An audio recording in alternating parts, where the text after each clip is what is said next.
In the last 4 weeks, at least 22 million people have lost their jobs. Those losses have not been even, as restaurants, hotels, and some retailers have closed their doors. Other businesses, like pharmacies and grocery stores, have been ramping up hiring to meet the surge in demand. I spoke earlier with Lauren Weber from the Wall Street Journal about how companies are actually partnering to help meet the shifting workforce demands caused by the coronavirus pandemic. So, Lauren, tell me a little bit about this partnership between the Gap and CVS. Sure. Well, CVS is doing this actually with a few dozen large companies. When companies like the Gap started realizing that they were going to have to furlough or lay off employees, they started looking at options for finding ways to place those employees with other companies that were actually hiring now. It's interesting with this crisis, some companies are seeing a surge in demand, others are seeing a complete drop off in demand. So CVS is now working with dozens of retailers, hospitality companies, airlines to try to figure out how to match people quickly into these jobs that are suddenly open. So, this is really just about kind of taking advantage of the work that these other companies have already done. In a way, it is. These are people who are already vetted and screened by one major employer. What's really interesting to me is that 2 months ago, these companies were competing for some of these same workers. The labor market was at historic lows of unemployment.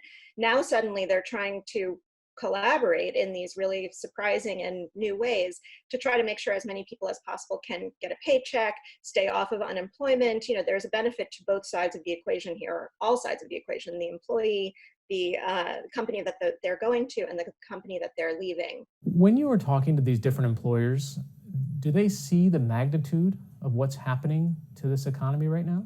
They do, and they're scared. I mean, they're scared for their own company's survival and for the people that they were employing. For example, with CVS, they had 50,000 jobs that they wanted to fill. These are mostly temporary positions. They might be stocking warehouses, they're working in retail stores. They're also looking for a backup workforce because they expect some of their own employees will get sick or will need to take time off to quarantine or care for family members.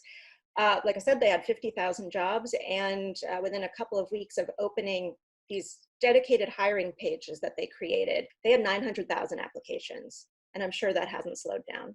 Obviously, they're creating systems so that employees can slide into employment easier.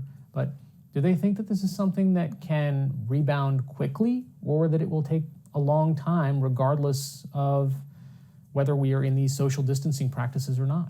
I think the expectations are changing so quickly. It's evolving so fast. Early on in this crisis, the idea was we might quickly recover if we could get stores opened again and the people back to work. I think it's becoming clearer that it's not going to be quick like that, and nobody quite knows what it looks like. One issue for these employers like Gap or Hilton, Delta, the other firms that are trying to help place their employees that they've furloughed or laid off, they want to keep some connection to those employees. Their hope is that eventually they're going to start rehiring, they're going to start opening back up, and they're going to need to fill roles just as quickly as this time they needed to drop people from their payrolls. So, one element of why they're doing this, I think, is to maintain goodwill with their employees and maintain the relationship so that when they need them back, those people will willingly, perhaps happily, come back to their previous employer. So, Lauren, one of the things that companies try to do is find something else for an employee to do. When the scale is this enormous, how successful are they at doing that? It's a huge challenge for human resources departments to try to redeploy people internally. But a lot of companies are seeing some part of their business drop off while another part of their business escalates. For example, financial services. Not many people are applying for auto loans right now, but tons of people are applying for small business loans. So companies are moving people around internally. That's where you have possibility of some tension coming up because some people may not want to be redeployed. In some cases, people are being redeployed to jobs that they feel are more dangerous or put them at higher risk. For example, we heard from somebody who does commercial internet installations, and he basically climbs towers and rarely interacts with people. He's being asked now to do residential installations, and he's concerned about going into people's homes.